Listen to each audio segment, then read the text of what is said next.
2018 সালে ভোট দিয়েছে প্রশাসন, চেয়েছিল জনগণ, অর্থাৎ আপনাদের মহামূল্যবান ভোট রাতের বেলায় প্রশাসন ভোট বাক্স ভর্তি করে দিয়েছিল। 2024 সালে আমরা একই অবস্থা দেখতে পেলাম। শত বাধা বিপত্তির মধ্যেও স্বৈরাচার খুনি শেখ হাসিনা একটি দাবি নির্বাচন করেছিল।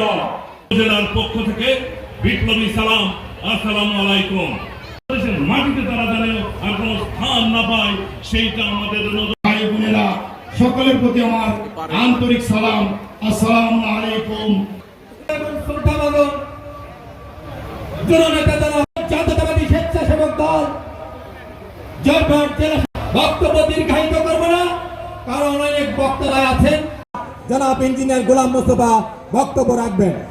তার ইতিহাস মুছে দিতে চাচ্ছে, সেই কারণে আমি করেছিলেন, এই দেশ স্বাধীন করেছিলেন সেই শহীদ রাষ্ট্র জাতীয়তাবাদী দল একটি তালিকা করেছে।